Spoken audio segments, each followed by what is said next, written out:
अकबर के महल में कई कीमती सजावट की वस्तुएं थीं, लेकिन एक गुलदस्ते से अकबर को खास लगाव था। इस गुलदस्ते को अकबर हमेशा अपने पलंग के पास रखते थे। एक दिन अचानक महाराज अकबर का कमरा साफ करते हुए उनके सेवक से वह गुलदस्ता टूट गया। सेवक ने घबराकर उस गुलदस्ते को जोड़ने की बहुत कोशिश की, लेकिन नाकाम रहा। हार कर उसने टूटा गुलदस्ता कूड़ेदान में फेंक दिया और दुआ करने लगा कि राजा को इस बारे में कुछ ना पता चले। कुछ देर बाद महाराज अकबर जब महल लौटे तो उन्होंने देखा कि उनका प्रिय गुलदस्ता अपनी जगह पर नहीं है। राजा ने सेवक से उस गुलदस्ते के बारे में पूछा तो सेवक डर के मारे कांपने लगा। सेवक को जल्दी से कोई अच्छा बहाना नहीं सूझा तो उसने कहा, महाराज, उस गुलदस्ते को मैं अपने घर ले गया ताकि अच्छे से उसे साफ कर सकूं। यह सुनते ही अकबर बोले, मुझे तुरंत वो गुलदस्ता ला कर दो। अब सेवक के पास बचने का कोई रास्ता नहीं था। सेवक ने महाराज अकबर को सच बता दिया कि वो गुलदस्ता टूट चुका है। यह सुनकर राजा आग बबूला हो गए। क्रोध में राजा ने उस सेवक को फांसी की सजा सुना दी। राजा ने कहा, झूठ मैं बर्दाश्त नहीं करता हूँ। जब गुलदस्ता टूट ही गया था तो झूठ बोलने की क्या ज़रूरत थी।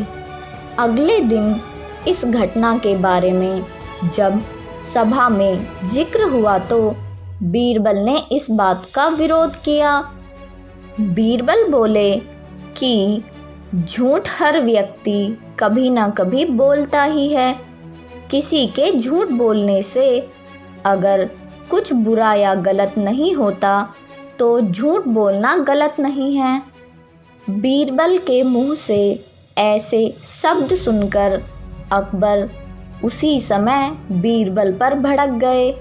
उन्होंने सभा में लोगों से पूछा कि कोई ऐसा है यहाँ जिसने झूठ बोला हो। सबने राजा को कहा कि नहीं, वो झूठ नहीं बोलते। यह बात सुनते ही राजा ने बीरबल को राज्य से निकाल दिया। राज दरबार से निकलने के बाद बीरबल ने ठान लिया कि वो इस बात को साबित करके रहेंगे कि हर व्यक्ति अपने जीवन में कभी ना कभी झूठ बोलता ही है। बीरबल के दिमाग में एक तरकीब आई, जिसके बाद बीरबल सीधे सुनार के पास गए।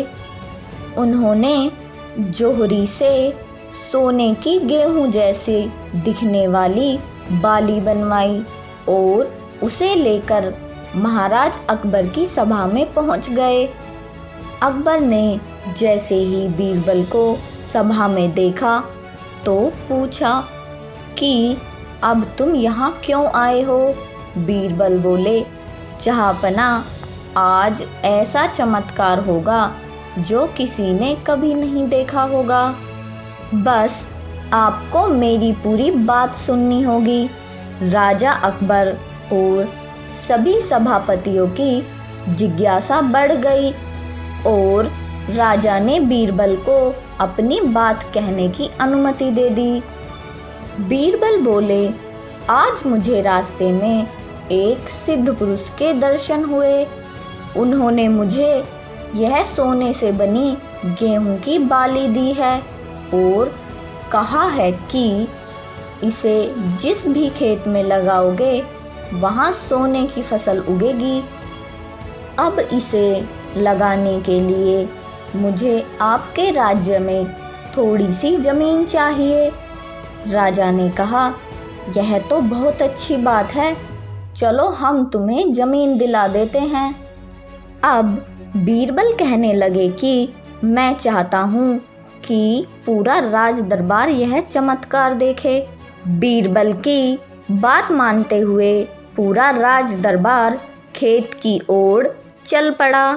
खेत में पहुंचकर बीरबल ने कहा, इस सोने से बनी गेहूं की बाली से फसल तभी उगेगी जब इसे एक ऐसा व्यक्ति लगाए जिसने जीवन में कभी झूठ न बोला हो। बीरबल की बात सुनकर सभी राज दरबारी खामोश हो गए और कोई भी गेहूं की बाली लगाने के लिए तैयार नहीं हुआ। राजा अकबर बोले कि क्या राज दरबार में कोई ऐसा व्यक्ति नहीं है जिसने अपने जीवन में कभी झूठ न बोला हो। सभी खामोश थे।